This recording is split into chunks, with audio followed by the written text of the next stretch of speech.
कभी नोटिस किया है आपने, स्कूल में हमें सिखाया गया जो फास्ट सॉल्व करे वही इंटेलिजेंट होता है, जो सब याद रख सके वही इंटेलिजेंट होता है, जो टॉप करता हो क्लास में वही इंटेलिजेंट होता है। और हमने मान भी लिया। क्यों? क्योंकि जब रिजल्ट आया तो लोगों ने उसके लिए तालियां बजाई, उसे खूब मान सम्मान दिया। लेकिन आज अगर तुम्हारे सामने कोई चुनौती आती है तो तुम पीछे हटने लगते हो और सिचुएशन से घबरा जाते हो। कभी कभी इतना ज्यादा दुखी हो जाते हो कि अंदर से टूटने लगते हो और ऐसा लगता है जैसे सब कुछ खत्म हो गया हो। पता है ऐसा क्यों होता है? क्योंकि तुमने इंटेलिजेंस का सिर्फ एक हिस्सा देखा है जो समाज और स्कूल्स ने तुम्हें दिखाया है। सबसे पहले आईक्यू टेस्ट बना, लॉजिक, मेमोरी, स्पीड मेजर करने के लिए। वही चीज जो एग्जाम रिवॉर्ड करते हैं और कॉम्पिटिटिव एग्जाम मेजर करते हैं तुम्हारे नंबर डिफाइन करने के लिए। लेकिन किसी ने ये नहीं सिखाया कि लाइफ मेमोरी टेस्ट नहीं लेती, लाइफ लेती है इमोशनल टेस्ट।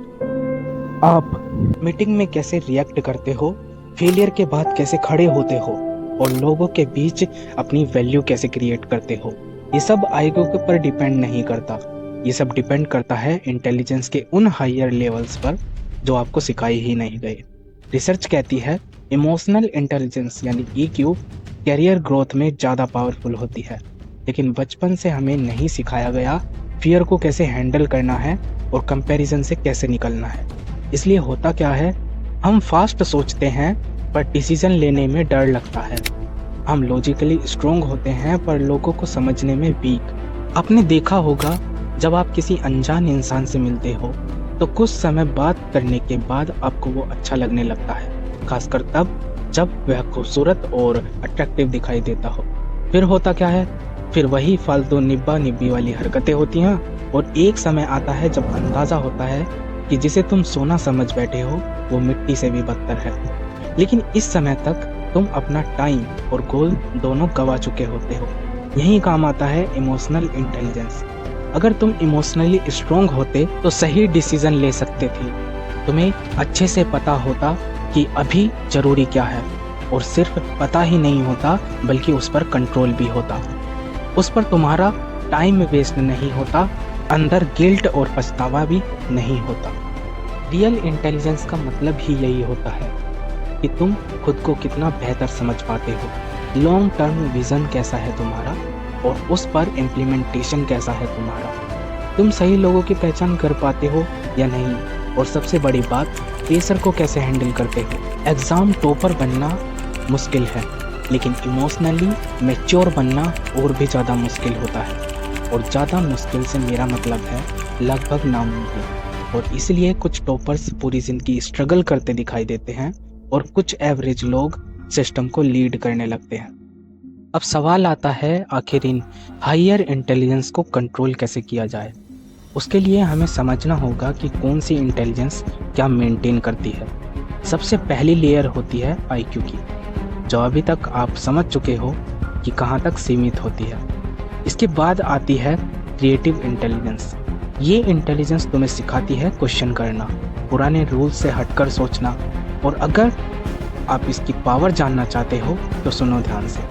आज से लगभग 25 साल पहले सारे फ़ोन कंपनीज ने पूछा फ़ोन को और ज़्यादा हाईटेक कैसे बनाया जाए।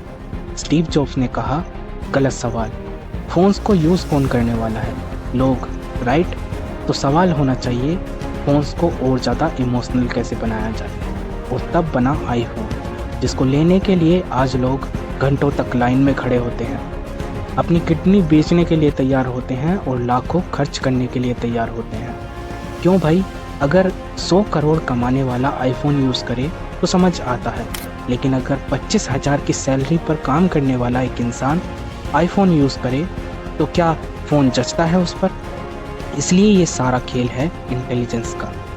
एक क्रिएटिव आइडिया पूरी लाइफ चेंज कर सकता है आपकी। इसके बाद आती है तीसरी लेयर, जो कि है एग्जीक्यूटिव इंटेलिजेंस। ये सिखाती है कि किसी भी प्लान और अपनी सोच को प्रैक्टिकली कैसे एग्जीक्यूट करना है। क्योंकि सोचने वाले लोग तुम्हें करोड़ों मिल जाएंगे, लेकिन एग्जीक्यूट करने वाले काफ़ी कम लोग मिलते हैं। और एग्जीक्यूट करने पर ही तो पता चलता है कि तुम्हारी सोच का क्या परिणाम यानी रिजल्ट निकलेगा। हो सकता है फेल हो जाओ, लेकिन नाकामयाबी नहीं मिलेगी। कुछ ना कुछ ऐसा सीख जाओगे जो तुम्हें बाकी लोगों से ऊपर उठा देगा और एक मैच्योर इंसान बनने में मदद करेगा। इसके बाद आती है फोर्थ लेयर, इमोशनल इंटेलिजेंस, जो कि इंसानों का सबसे वीक पॉइंट होता है। अगर इंसान इसको कंट्रोल करना सीख जाता है तो उसको बुद्ध, महावीर और स्वामी विवेकानंद जैसा बनने में ज़्यादा समय नहीं लगता। लेकिन इससे एक और चीज़ डेवलप होती है जो कि है इंसान का कॉन्फिडेंस। जब आप अपना कंपैरिजन दूसरों से करने लगते हो तो कॉन्फिडेंस कम होने लगता है, लेकिन अगर इमोशनली स्ट्रांग हो तो कंपैरिजन से घंटा फर्क नहीं पड़ता और कॉन्फिडेंस कभी गिरता नहीं। इसका सबसे बड़ा एग्जाम्पल आप देख सकते हो पॉलिटिशियंस और रिपोर्टर्स को, खासकर इंडिया में। लास्ट और फिफ्थ नंबर इंटेलिजेंस होती है एग्जिस्टेंशियल इंटेलिजेंस। इसमें तुम्हें पता लगता है कि आखिर तुम हो कौन, तुम्हारी क्षमता यानी एबिलिटी क्या है और तुम्हारी खामियां क्या क्या है, तुम क्या सही करते हो और क्या गलत करते हो। अगर ये क्लियर नहीं है तो आप पूरी लाइफ दूसरों के सपनों के लिए भागते रहोगे और आपको इस बात का अंदाज़ा भी नहीं होगा। एग्जिस्टेंशियल इंटेलिजेंस की एक और ख़ास बात है, ये मैच्योरिटी आने के बाद ही इंसान को मिलती है। अब ये पूरी तरीके से आप पर डिपेंड करता है कि कब मैच्योर होते हो आप, अपनी जिम्मेदारी को कब समझने लगते हो। अब ज़रा सोच कर देखो, अगर ये सारी इंटेलिजेंस एक मशीन के अंदर मौजूद हो तो उसकी क्या हद होगी, उसको कंट्रोल में रखा जाने के लिए कितना ज़्यादा संघर्ष होगा और कैसे रखा जाएगा। यकीन मानिए ये इतना ही ज़्यादा मुश्किल है जितना कि एक परमाणु बम की सिक्योरिटी को कंट्रोल करना।